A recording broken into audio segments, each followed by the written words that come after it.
अस्सलामुअलैकुम दोस्तों सऊदी हुकूमत ने बहुत सारे गैर मुल्की वर्करों की इकामा फीस को माफ़ करने का ऐलान कर दिया है। तो वो कौन से गैर मुल्की वर्कर हैं जिनके इकामा फीस को माफ़ करने का ऐलान किया गया है और इससे सऊदी हुकूमत को क्या फ़ायदा क्या नुकसान होने वाला है, ये सारी जानकारी मैं आपको देने वाला हूँ। इसके अलावा अब गैर मुल्की वर्करों पर 3 कंडीशन में हुरूब नहीं लग सकता, चाहे भले ही वो अपनी कंपनी अपने कफील को छोड़कर भाग जाएं। साथ में वर्करों को सैलरी ना मिलने पर काम बंद कर देने से जुड़ी एक नई खबर भी आपको बताने वाला हूं, तो इस वीडियो को पूरा जरूर देखें ताकि पूरी जानकारी आप लोगों को मिले। तो सबसे पहले बात कर लेते हैं कि अब सऊदी अरब के अंदर काम करने वाले गैर मुल्की वर्करों पर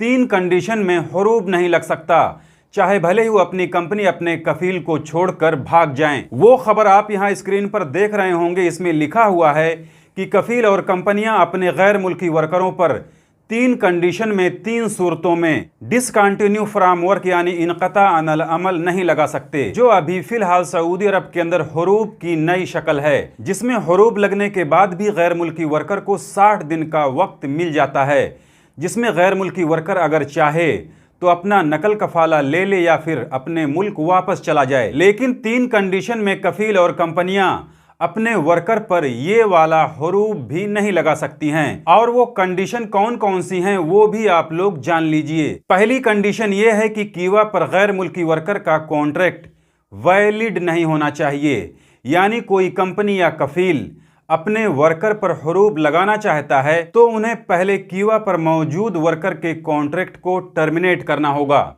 क्योंकि कीवा पर मौजूद वर्कर के वैलिड कॉन्ट्रैक्ट पर हुरूब नहीं लगेगा। दूसरी कंडीशन गैर मुल्की वर्कर का वर्क परमिट यानी रुखसतल अमल कम से कम 2 महीने यानी 60 दिन वैलिड होना चाहिए। यानी अगर किसी भी गैर मुल्की वर्कर का इकामा उसका वर्क परमिट 60 दिन से कम यानी 2 महीने से कम बाकी है तो उसकी कंपनी उसका कफील उस पर हुरूब नहीं लगा सकता। तीसरी कंडीशन यह है कि एक गैर मुल्की वर्कर पर हुरूब लगाने के लिए कंपनी एक्टिव होनी चाहिए, यानी कंपनी और कंपनी का अकाउंट चालू कंडीशन में होना चाहिए। यानी ऐसा नहीं है कि कोई कंपनी अगर बंद पड़ जाए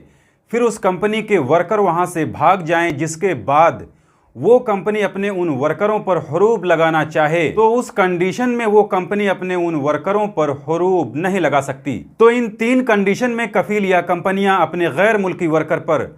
हुरूब नहीं लगा सकते। इसके अलावा सऊदी लेबर कानून के मुताबिक अगर कोई वर्कर सैलरी ना मिलने पर अपना काम रोक देता है यानी काम बंद करके बैठ जाता है, जिस पर कफील और कंपनी अपने उस वर्कर का कॉन्ट्रैक्ट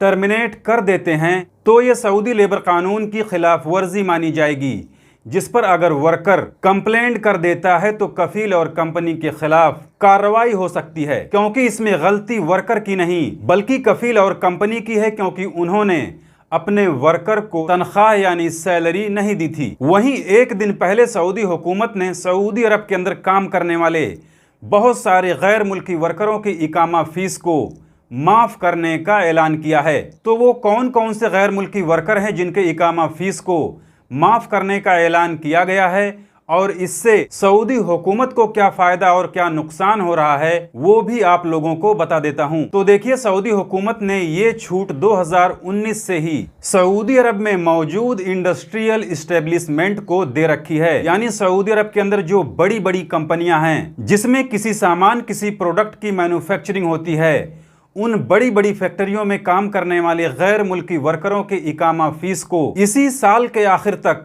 यानी 31 दिसंबर 2024 तक माफ कर दिया गया है। और सऊदी हुकूमत को इसका फायदा ये हुआ है कि 2018 से यानी सऊदी हुकूमत ने जब से इंडस्ट्रियल इस्टेब्लिशमेंट में काम करने वाले गैर मुल्की वर्करों की इकामा फीस को माफ करने का ऐलान किया था, तब से लेकर अब तक सऊदी अरब में फैक्ट्रियों की संख्या 11,868 हो गई है, जबकि यही संख्या सन 2018 से पहले सिर्फ 8,822 थी। तो इंडस्ट्रियल इस्टेब्लिशमेंट में काम करने वाले गैर मुल्की वर्करों के इकामा फीस को माफ कर देने की वजह से 7-8 सालों में 3,000 से ज्यादा कंपनियां बढ़ गई हैं, जिससे सऊदी हुकूमत को काफी फायदा हुआ है। तो इसीलिए एक बार फिर सऊदी हुकूमत ने इंडस्ट्रियल इस्टेब्लिशमेंट में काम करने वाले गैर मुल्की वर्करों के इकामा फीस को माफ करने का ऐलान कर दिया है, क्योंकि इससे लोगों को सऊदी अरब में नई नई फैक्ट्रियां